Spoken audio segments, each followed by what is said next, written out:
नमस्कार, मैं अंजना और आप देख रहे हैं मेट्रो न्यूज राजस्थान। आइए रुक करते हैं आज की बड़ी खबर पर। धनखड़ की खामोशी करेगी जबरदस्त विस्फोट। उपराष्ट्रपति जगदीप धनखड़ की रहस्यमयी चुप्पी अब केवल एक संवैधानिक मर्यादा नहीं रही, ये चुप्पी अब सियासी गलियारों में चर्चा का केंद्र बन चुकी है।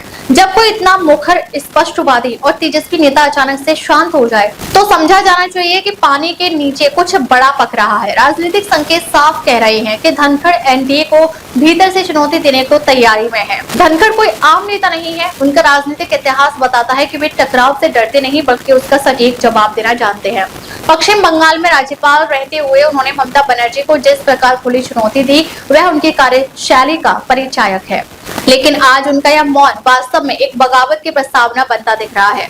जगदीप धनखड़ अनुकूल समय का इंतजार करें। समय आने पर वे तुरुप का इक्का निकालकर इन लोगों को कटघरे में खड़ा कर सकते हैं जिनकी वजह से उन्हें इस्तीफा देने के लिए बाध्य होना पड़ा। वे इस बात पर भी गंभीरता पूर्वक विचार कर रहे हैं कि कहीं सतपाल मलिक की तरह उनका कारतूस फुस साबित नहीं हो जाए।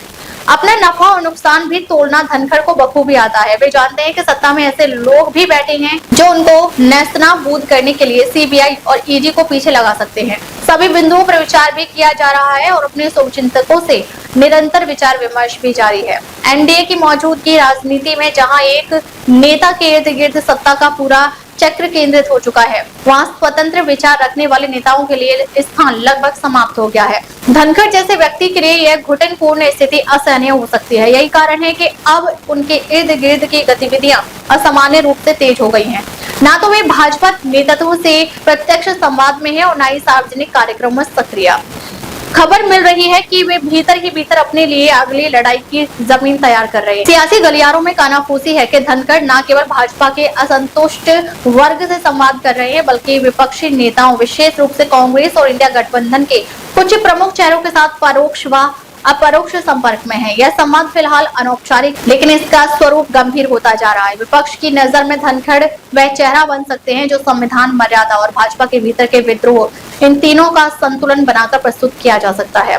चोट खाए धनखड़ को भी इससे कोई गुरेज नहीं होने वाला है। उनके मन में जबरदस्त ज्वालामुखी धधक रही है जो वक्त आने पर जलजला पैदा अवश्य करेगी। सूत्रों से पता चला है कि कुछ राजनीतिज्ञ धनखड़ के निकट संपर्क में हैं, लेकिन धनखड़ सुन सबकी रहे हैं, लेकिन वे क्या करने वाले हैं इसकी भनक किसी को लगने नहीं दे रही। धनखड़ बहुत ही घाघ राजनीतिज्ञ माने जाते हैं। उनको कब हंसना है और कब आंखें दिखानी है यह बखूबी जानते हैं। इसी खूबी के चलते भाजपा की विचारधारा के इतर होते हुए भी वे न केवल पश्चिम बंगाल के राज्यपाल बन गए बल्कि उपराष्ट्रपति की कुर्सी पर भी विराजमान हो गए हैं। मोदी और शाह का करीबी बनने का गौरव हर किसी को नसीब नहीं होता है, लेकिन धनखड़ की अति महत्वाकांक्षा की वजह से वे मोदी और शाह की आंखों की किरकिरी बन गए थे। भविष्य की तस्वीर थोड़ी थोड़ी साफ दिखाई दे रही है। यदि धनखड़ भाजपा से खुलकर अलग होते हैं तो 2027 के राष्ट्रपति चुनाव में विपक्ष उन्हें अपना प्रत्याशी बना सकता है।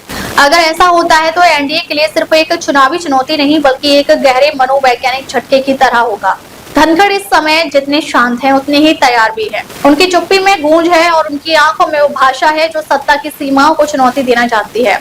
यह बात जितनी जल्दी भाजपा नेता तो समझे उतना ही अच्छा, क्योंकि यदि वे जागे नहीं तो जल्द ही उन्हें अपने आंगन से उठती एक बगावत की आवाज सुनाई दे सकती है। उस बगावत का नाम होगा जगदीप धनखड़, क्योंकि इतिहास गवाह है कुछ तूफान शब्दों से नहीं चुप्पियों से जन्म लेते हैं। अब तक के लिए बस इतना ही, फिर मिलते हैं एक ऐसी ही बड़ी खबर के साथ। तब तक के लिए नमस्कार और देखते रहिए metro news Rajasthan. Metro news Rajasthan video को लाइक, सब्सक्राइब, शेयर करें। जन की आवाज, जनता में विश्वास। खबर से खबर तक।